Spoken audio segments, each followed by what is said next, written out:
Nuan-Nuan, anak panda yang menarik perhatian pengunjung ke zoo negara. Kini tiba masa ia dihantar ke China. Minta perhatian dan harap maklum, kerja meletupkan cerobong akan dilakukan dalam masa 5 saat dari sekarang. Pertama kali di Malaysia, pemusnahan struktur bangunan dengan kaedah letupan. 1. Payah.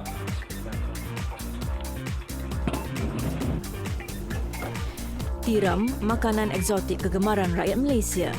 Selain hidup liar, ia turut dibiak untuk memenuhi permintaan ramai.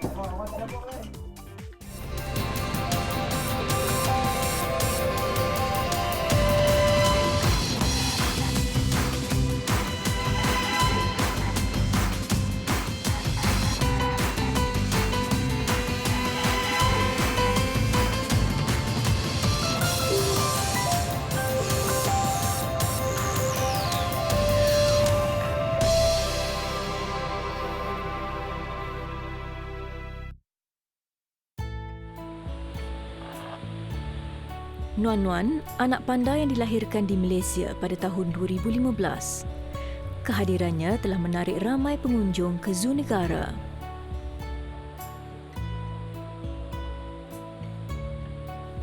Kini berusia 2 tahun, Nuan-Nuan sedia untuk dipisahkan dengan ibunya untuk meneruskan hidup di negara asal spesiesnya iaitu China.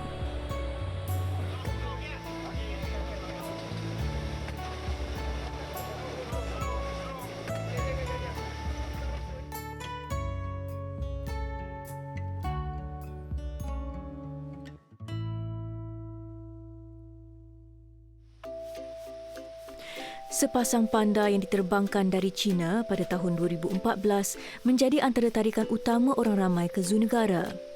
Kompleks panda dibina khas, lengkap berhawa dingin demi keselesaan kedua-dua haiwan tersebut. 3 tahun berada di Malaysia, Giant Panda di Zoo Negara telah dijaga dengan sempurna oleh penjaga panda tempatan dengan panduan daripada penjaga panda dari China. Dr. Mat Naim Ramli, pengarah Pusat Konservasi Giant Panda Zoo Negara, individu penting yang mengetuai projek ini. Dia terbabit sejak peringkat awal perancangan membawa haiwan tersebut ke Malaysia.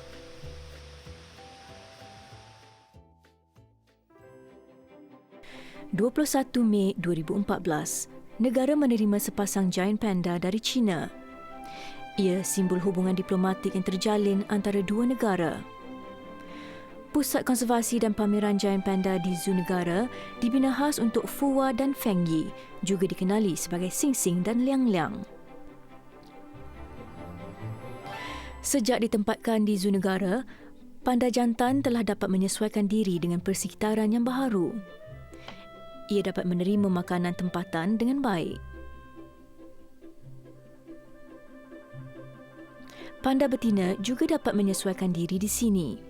Namun, pada 18 Ogos 2015, petugas zoo menyedari perubahan padanya.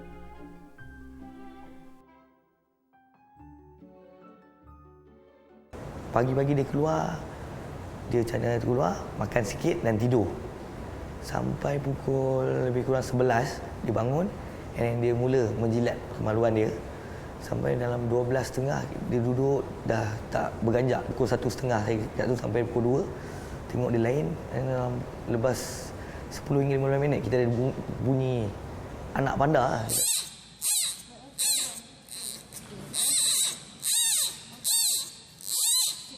Kelahiran ini berlaku tanpa diduga kerana petugas zoo tidak menyedari Fengyi telah bunting.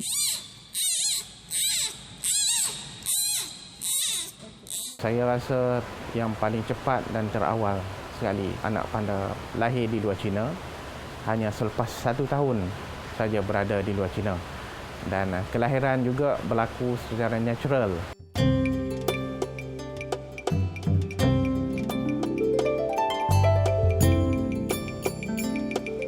Akmal dan penjaga giant panda yang lain bernasib baik kerana Fengyi mampu menjaga anaknya dengan sempurna. Jika dilihat kepada pengalaman zoo di negara lain, terdapat sesetengah kes di mana anak panda perlu dibesarkan sepenuhnya oleh penjaga. Sejak November 2015, pengunjung berpeluang melihat anak panda di bilik khas setiap hari bermula 2.30 hingga 3.30 petang. Ia dipisahkan ketika waktu makan ibunya dan akan dikembalikan sejurus selepas itu.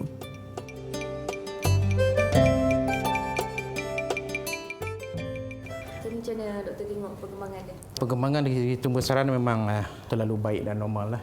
Dalam purata lebih kurang 50 gram sehari. So bahagian mulut adalah penting untuk kita periksa. So buat masa sekarang kita dapati memang cantik lah ya keadaannya. Tidak ada masalah.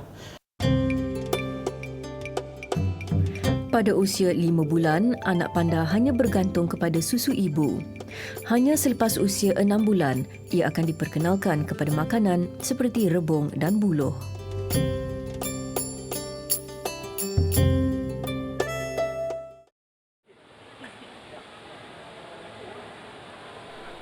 Anak panda diberi nama Nuan-Nuan yang membawa maksud ramah mesra. Ia telah membesar dengan baik selama 2 tahun berada di zoo negara. Berbeza dengan Sing-Sing dan Liang-Liang yang sudah dewasa, pengalaman kali pertama menjaga anak panda sejak lahir sangat berharga buat petugas zoo.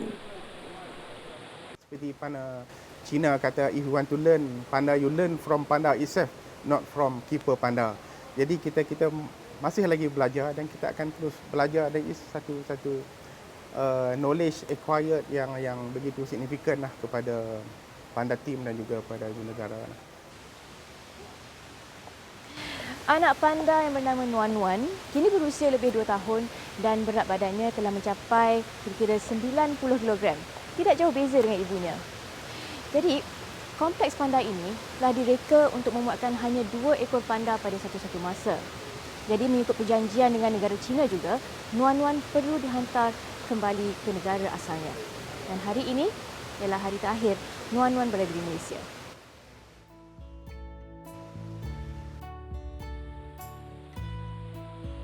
Hari ini, beberapa petugas zoo negara berkumpul untuk melihat Nuan-Nuan buat kali terakhir dia berada di ruang pameran dan mengucapkan selamat jalan. Giant panda ini tidak lagi dipamerkan bersama ibunya seperti sebelum ini. Di samping usianya yang semakin meningkat dan dikuatiri akan bergaduh, perpisahan itu juga menjadi persediaan untuk penghantarannya ke China.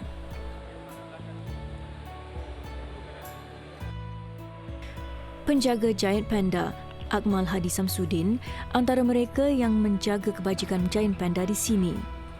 Menurutnya, proses untuk memisahkan Nuan-Nuan dengan ibunya memakan masa 3 bulan. Masa nak pisah tu memang agak susah lah. Sebab dia dari kecil sampai umur dia 2 tahun lebih bersama dengan ibu dia, dengan Fung Yi, Liang-Liang. Dan kita pisah pun, kita tak pisah terus. Hari ini kita pisahkan untuk 2 jam, and then 1 minggu, and then minggu kedua kita pisah untuk 3 jam.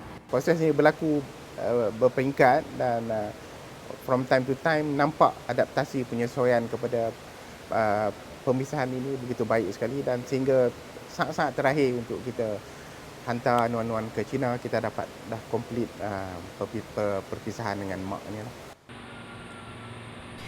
Sebahagian daripada persediaan untuk perjalanan ke China, Nuan-Nuan perlu dilatih untuk menyesuaikan diri berada di dalam sangkar ini. Kita dah training Nuan-Nuan menggunakan crate ni. Sebab dia nak balik, dia akan gunakan crate ni. Jadi kita train untuk dia makan dalam ni, tidur dalam ni dalam 1 jam, 2 jam. Berperingkat-peringkat jugalah.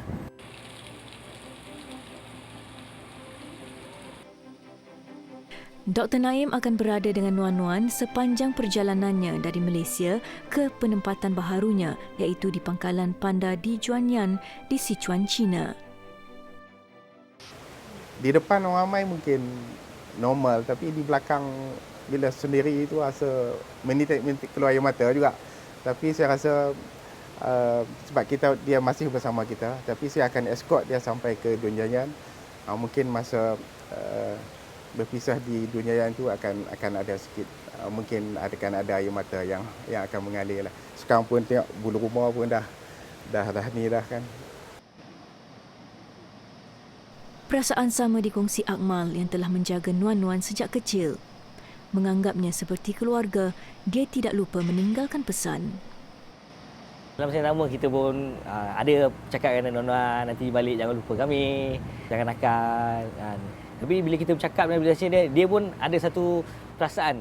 Macam dia pun tahu dia akan tinggalkan, dia sebab dia dah tinggalkan mak dia dah sedih lah. And then dia akan tinggalkan kami pula. At least dia kami pun sedih, dia pun at least ada nampak ada raut wajah dia, Nuan-Nuan juga ada perasaan macam tu.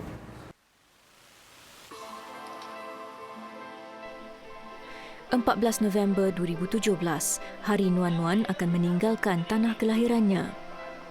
Persediaan dilakukan selama beberapa bulan membabitkan pelbagai pihak demi memastikan hari ini berjalan lancar. Paling penting ialah mengurangkan tekanan Nuan-Nuan dalam perjalanannya. Suhu yang sesuai, persekitaran yang tidak bising dan makanan yang cukup. Itu antara faktor yang perlu diambil kira untuk keselesaan Nuan-Nuan. Semakin ramai pihak media yang berkumpul untuk merekodkan detik bersejarah penghantaran anak panda pertama Malaysia ke China.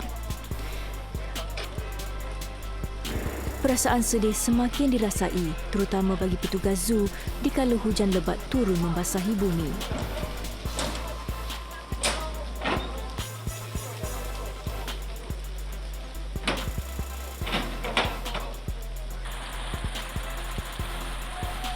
Jam 11 pagi, konvoi berlepas ke lapangan terbang antarabangsa Kuala Lumpur, KLIA.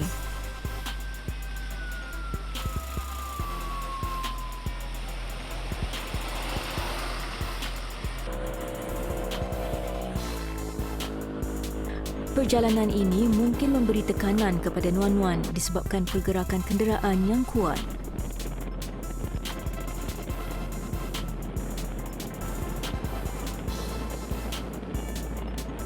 Sejam perjalanan, akhirnya kami tiba di destinasi dan perkara pertama dilakukan ialah untuk memeriksa keadaan Nuan-Nuan.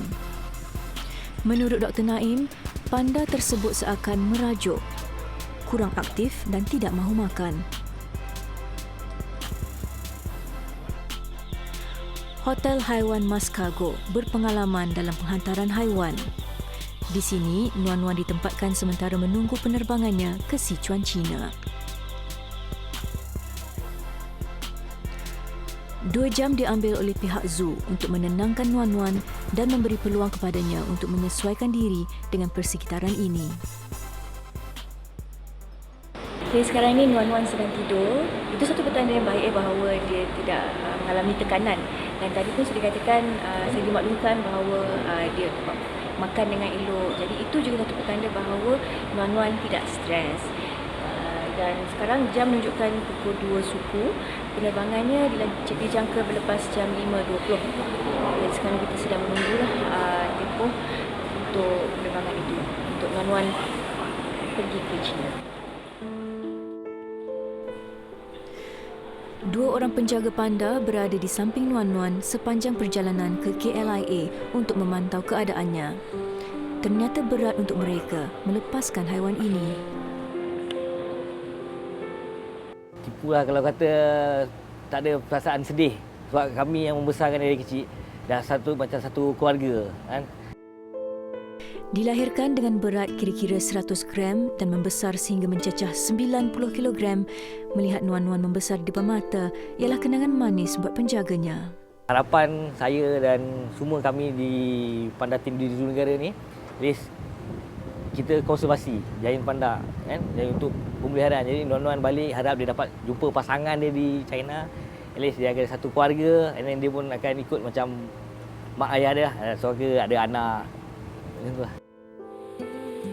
Penghantaran Nuan-Nuan ditaja sepenuhnya oleh Mas Cargo sebagai perkhidmatan kepada negara melalui pesawat kargo MH6476.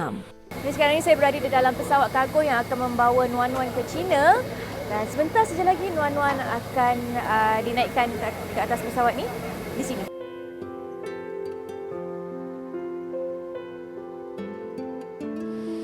Penghantaran Nuan-Nuan ini ialah sebahagian daripada perjanjian kerjasama konservasi antarabangsa panda gergasi antara Malaysia dan China yang ditandatangani pada tahun 2012. Meskipun akan rasa kehilangannya, Ini memberi peluang kepada pihak zoo negara untuk meneruskan usaha membiak haiwan terancam ini. Kita harap Malaysia akan menyumbang kepada program konservasi gajah panda ini secara berterusan.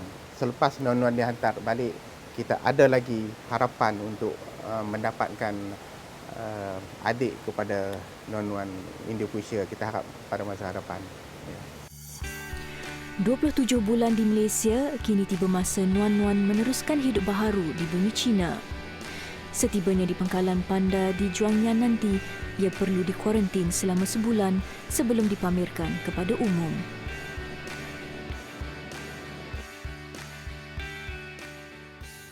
So keadaan non-non pada pagi 16 hari bulan, hari kedua tiba di Zhuangyan, telah makan buluh China, buluh tempatan dengan baik sekali.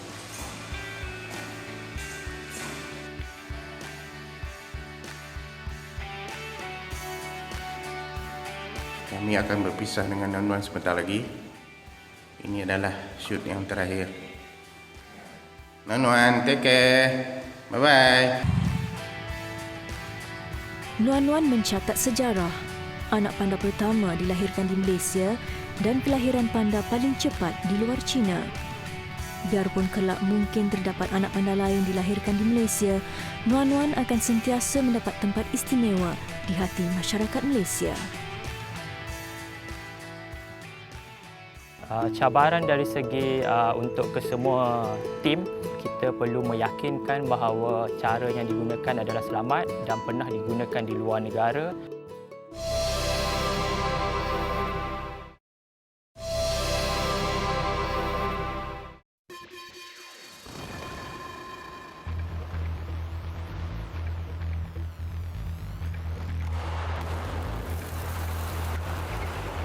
Visual yang anda saksikan ini bukanlah babak yang dimainkan dalam filem aksi.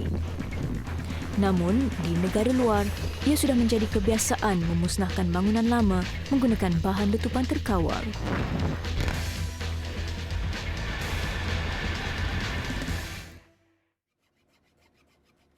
Bakal melakar sejarah baharu. Cerobong asap setinggi 60 meter ini akan ditumbangkan menggunakan bahan letupan buat pertama kalinya di Malaysia. Bagaimanapun, ia bukan tugas mudah. Pelbagai risiko mungkin bakal ditempuhi.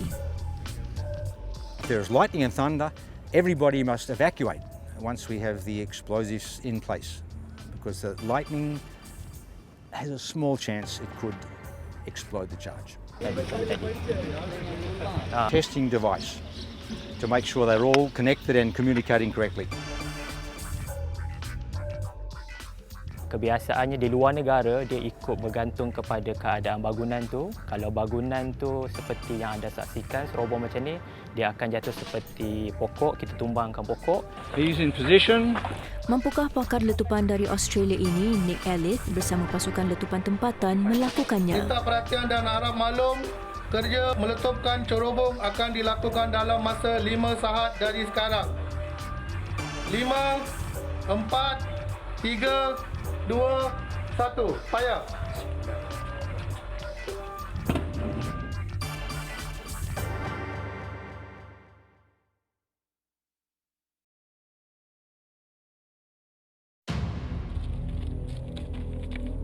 Padang Jawa, Selangor.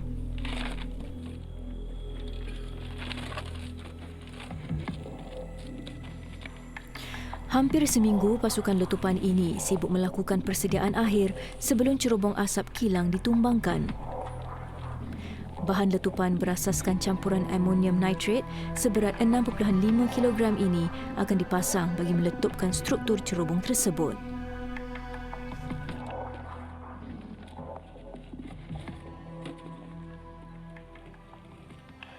Cabaran dari segi untuk kesemua tim adalah lebih kepada untuk mendapatkan keyakinan terutamanya daripada pihak penguasa dan juga penduduk sekitar. So kita perlu meyakinkan bahawa cara yang digunakan adalah selamat dan pernah digunakan di luar negara, sebab memandangkan bangunan ini ada lebih kurang 60 meter ataupun lebih kurang 200 kaki. So ada beberapa aspek dan juga faktor-faktor keselamatan perlu dipertimbangkan sebab kawasan sekeliling ini agak padat.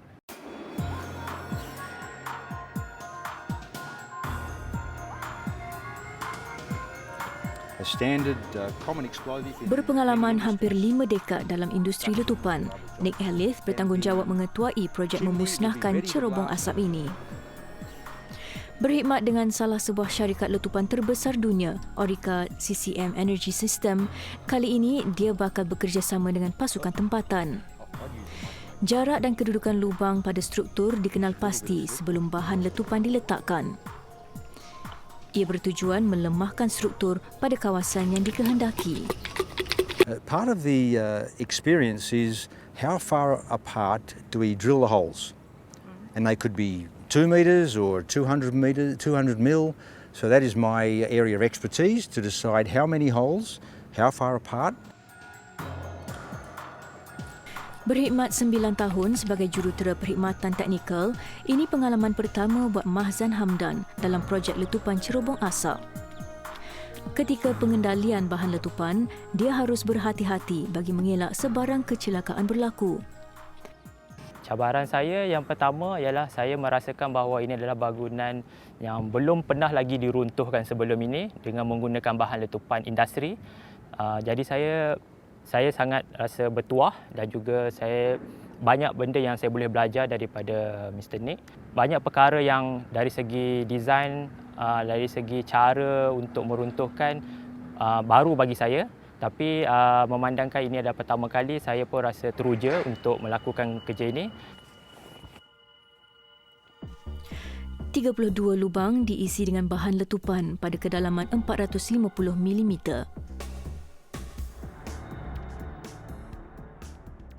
Semua detonator akan dites. Setiap satu dia akan memberitahu sama ada detonator itu dalam keadaan baik ataupun tak.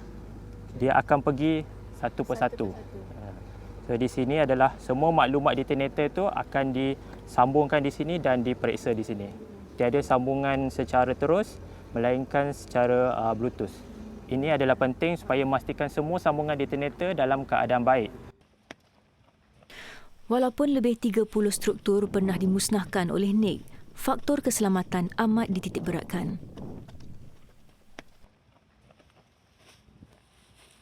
We must work out how much protection do we need, because the main danger always with demolition is spitting pieces of concrete, steel or concrete, projection. We call it shrapnel. Always the main problem.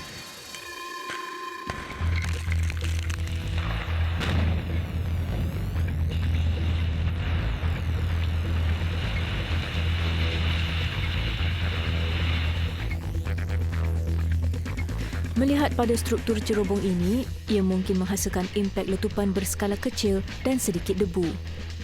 Justru beg pasir diletakkan pada keliling cerobong bagi mengurangkan tekanan yang terhasil daripada letupan tersebut. Tapak kilang seluas 2.8 hektar pada asalnya ialah kilang pengeluaran baja CCM Fertilizer Sdn Bhd CCMF. Hampir 6 dekad beroperasi. Tahun 2015, kilang ini ditutup dan pembersihan tapak dilakukan sejak 3 bulan lalu. Menurut Leonard Arif Abdul Shattar, pengarah urusan kumpulan CCM, apabila melihat cerobong ini, ia banyak menggamit nostalgia sepanjang berkhidmat di sini. Kami advance dalam syarikat ini dengan site fertilizer always in the background. Jadi agak terharulah. Tapi seperti saya kata, bukan setakat saya sahaja. Saya rasa semua staf yang ada kaitan dengan CCM Fertilizers akan terharu bila nampak jatuhan. Ada sebelum ni banyak-banyak benda di sini. Bangunan-bangunan telah dirobohkan. Ini tinggal yang terakhir sekali. Ini yang paling visible sekali bagi bukan saja CCM tapi juga untuk kalangan jiran-jiran kita sekeliling site.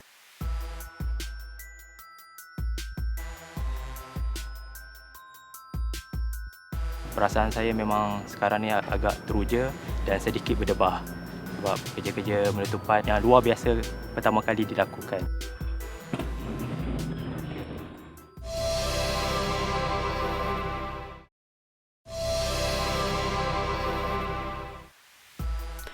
Hampir seminggu, Nick dan pasukan letupan melakukan persediaan akhir untuk memusnahkan cerobong asap berketinggian 60 meter ini. Minta perhatian dan harap maklum, kerja meletupkan cerobong akan dilakukan dalam masa 5 saat dari sekarang. 5, Pertama kali dilakukan di Malaysia, mampukah mereka menumbangkannya? 1, fire. Bagi pasukan letupan tempatan ini, ia bukan satu tugas mudah kerana tiada pengalaman dalam pemusnahan cerobong menggunakan bahan letupan. 6 bulan persediaan dilakukan dengan rapi bersama pakar letupan Nick Ellis sebelum pelaksanaan di tapak kilang.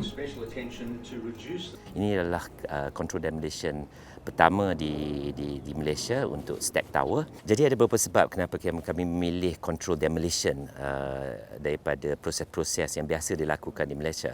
Salah satu adalah penjimatan kos.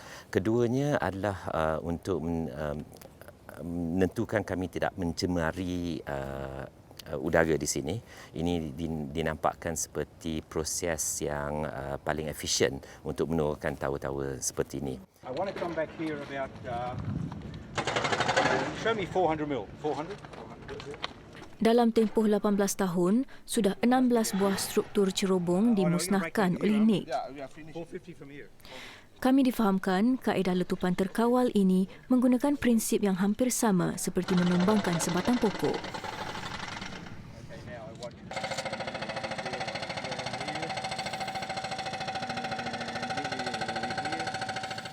There is a lot of common factors for a chimney. Although they can be made of steel, concrete or brick, they may be made of different material, but the principle is always the same. Cut a piece out the front and let it fall over. The back remains. The back remains and it will fall away from the back. So the principle is the same. Ketebalan 600 mm struktur campuran konkrit dan besi ini sedikit menyukarkan mereka untuk memotong dan membuat lubang pada bahagian tersebut. Kita telah mencadangkan dan Mr. Nick pun terbang daripada Australia ke sini semata-mata nak tengok bangunan ni macam mana nak buat, dan keyakinan dia sangat tinggi memandangkan bangunan ni adalah lebih rendah berbanding yang projek-projek yang sebelum ni dia jalankan. So dari segi pelaksanaan projek adalah memerlukan masa yang lebih lama memandangkan ini adalah pertama kali di Malaysia. Dengan usaha sama syarikat tempatan warisan kaliber Sdn Bhd, Foo Chee Hong teruja apabila diberi peluang untuk melaksanakan projek yang julung kali dibuat di sini.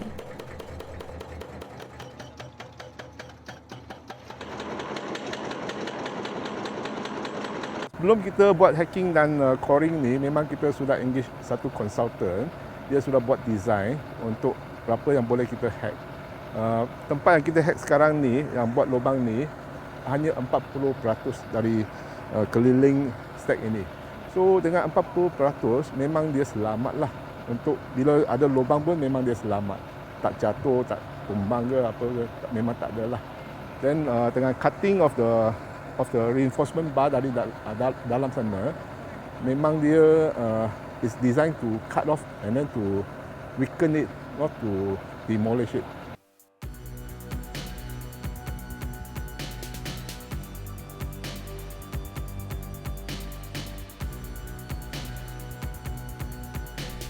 Pagi.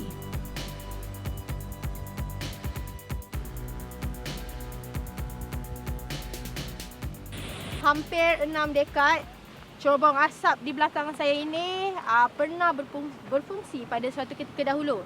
Dan hari ini ia bakal dimusnahkan. Kalau dapat dilihat, pada saat ini pelbagai pihak sedang membuat persediaan akhir sebelum letupan dilakukan. Saya difahamkan kawasan ini perlu dikosongkan, dikhawatiri sebarang kecelakaan akan berlaku.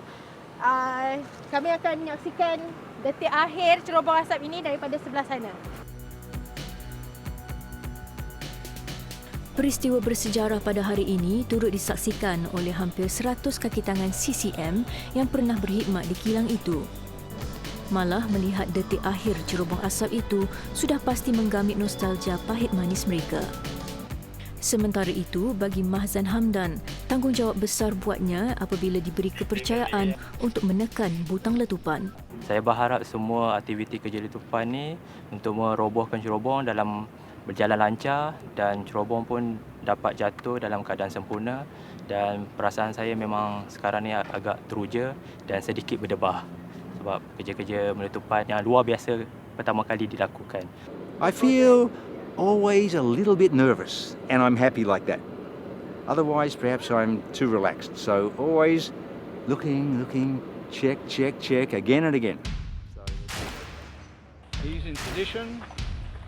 Okay, lagi 5 minit. 5 more minutes standby untuk blast the siren, over.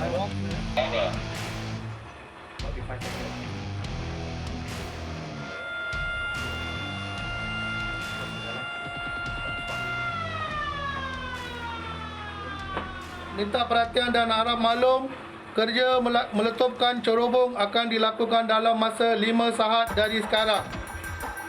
5, 4, 3, 2, 1, fire.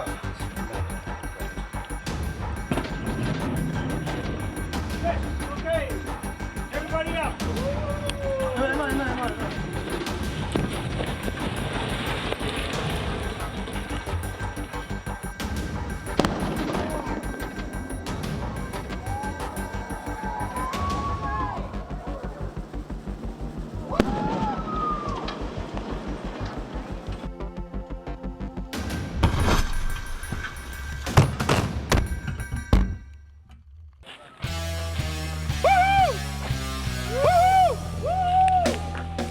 Cerobong selamat di meletupkan, keadaan selamat.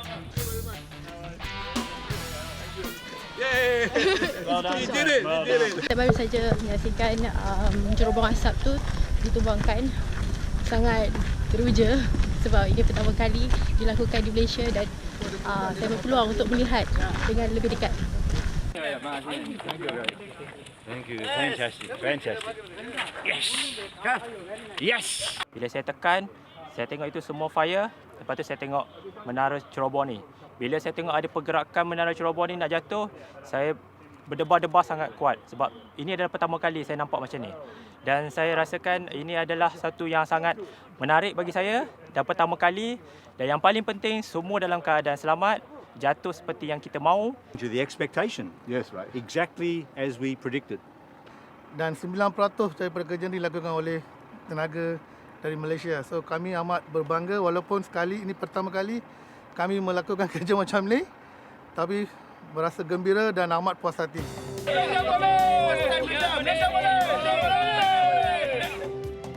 Di sebalik kegembiraan, ada juga yang bersedih, khususnya mereka yang pernah berkhidmat di sini. Memang tempat inilah memang ada memori yang begitu kenangan manis pahit yang banyak sekali lah. Pada saat kita mendengar siren dan di mana memberikan cue untuk letupan itu, jadi sedih disebabkan satu tempat yang di mana kita dah begitu kian lama bertugas dan kini terpaksa diruntuhkan. Jadi itu memanglah satu perasaan yang agak berat sekali untuk kami warga CCM. Hampir 6 dekad, cerobong ini pernah menyumbangkan jasa. Detik akhirnya menjadi satu peristiwa bersejarah dalam industri letupan Malaysia. Lalu orang kaitkan tiram ni dengan makanan mewah, makanan untuk orang atasan saja kan. Orang biasa ni tak dapat makan.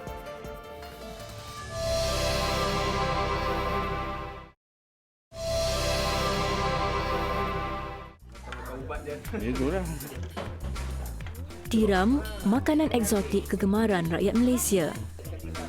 Dinikmati mentah atau dimasak mengikut selera.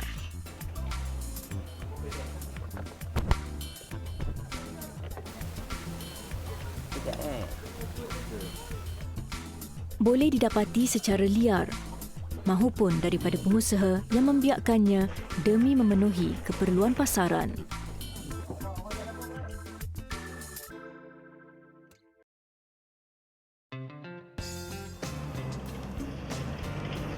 Titi Semeling di Merbuk, Kuala Muda, Kedah ialah kawasan tumpuan penggemar makanan laut di utara Semenanjung.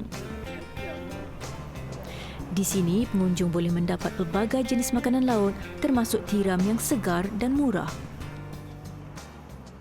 Tiram ni memang orang makan elok untuk kesihatan. Dia untuk jantung dah. Dia proses jantung dia tak. Dalam sebulan sekali tak banyak dua. Sekali nasib lah.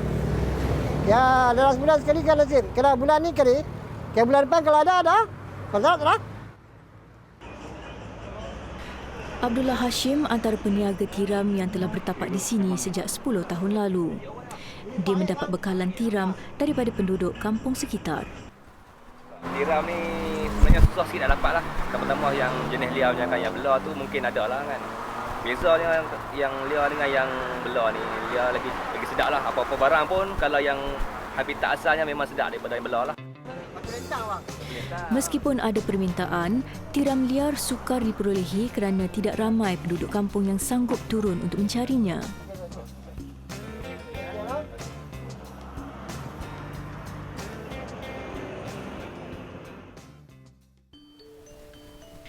Chalet terapung Sungai Merbuk, lokasi pilihan ramai pemancing tegar.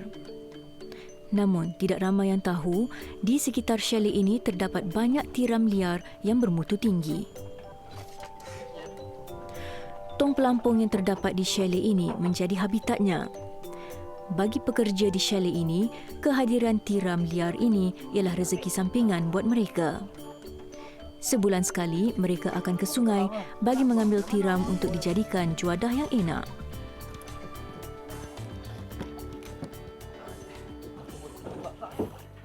Tiram ni nak ambil, kalau tak pandai tu susah jugalah kan. Kalau tak pakai sarung tangan boleh luka.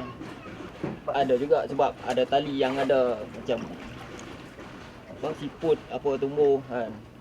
Kita main lalu ya, sangkut. Life jacket ni memang kena pakai lah. Kena pakai sebab kadang ada arus dia kan. Bagi Syazwandi dan rakan-rakannya, memungut tiram perlu dilakukan dengan berhati-hati.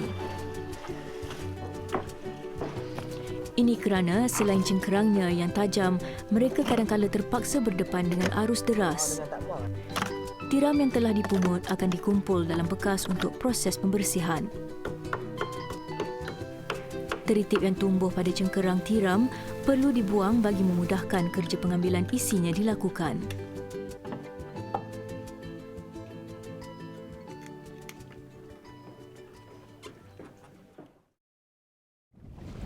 Kehadiran tiram liar di sini memberi idea kepada Hamidah Abdul Rahman atau Mak Su untuk mengusahakan ternakan tiram. Projek ini menggunakan sepenuhnya kepakaran daripada Universiti Sains Malaysia. Projek ternakan tiram ni kita bermula dalam 7 tahun lepas dengan usaha sama USM.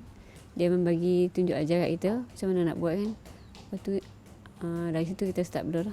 Susah tu tak susah tapi kita perlu jaga, kita banyak masa dengan dia. Kita kena macam makan kita tak perlu bagi tapi kita kena jaga dia. Kita nak masa nak gerik dia, masa kita nak cuci dia, yang tu yang kita akan ambil masa lama. Lepas tu bila ada sampah sarap, yang tu kita susah dia mesti dia banyak mati sebab dia makanan tak ada. Bagi memastikan kejayaan projek ini, Mak Su dan suami dibantu beberapa sukarelawan yang juga pencinta alam sekitar. Dekat sini saya belajar daripada Mak Su dan Pak Su lah terutamanya. So saya datang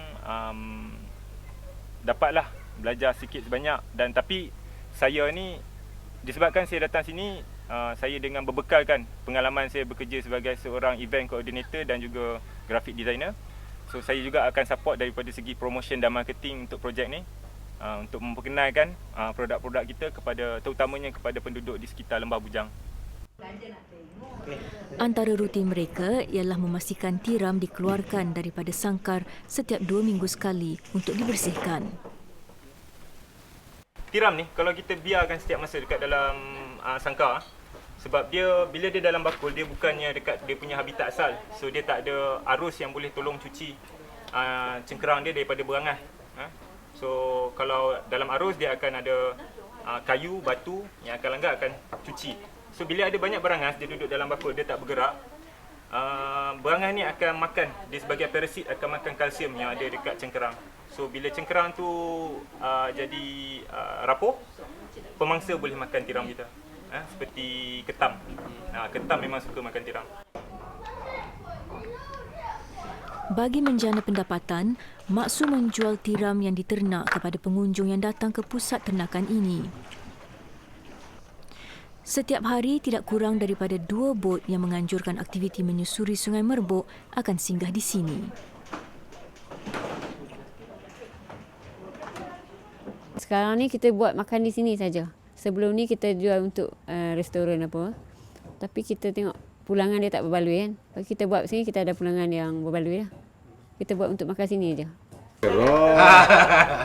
Selalu orang kaitkan tiram ni dengan makanan mewah, makanan untuk orang-orang atasan saja kan. Orang biasa ni tak dapat makan. Sekarang ni kita nak ubah persepsi tu, orang biasa-biasa ni pun boleh makan tiram dengan harga yang berbaloi di sini. Maksum menyediakan 2 pilihan untuk pengunjung menikmati tiramnya. Mereka boleh makan secara mentah atau dikukus. Very fresh. Rasa dia macam let's say you have the real freshness lah dia. Biasa dekat hotel-hotel lah, tapi sekarang first time makan dekat from the water itself lah tu. Daripada tangkapan ni, live fresh tu. So better than yang kalau kat hotel tu rasa dia punya isi dia kan keras sikit. Dia sama very lembut. Memang lembut. Bagi pengunjung, peluang singgah sebentar di pusat ternakan ini digunakan sepenuhnya oleh mereka untuk menikmati tiram yang segar dengan harga rendah. Kebiasaannya, Maksum menjualnya secara pakej iaitu RM15 untuk 3 ketul tiram segar. Ia pengalaman yang berharga buat pengunjung, terutama yang berasal dari bandar. Di samping dapat menikmati keenakan tiram, mereka juga boleh menambah ilmu mengenai ternakan tiram.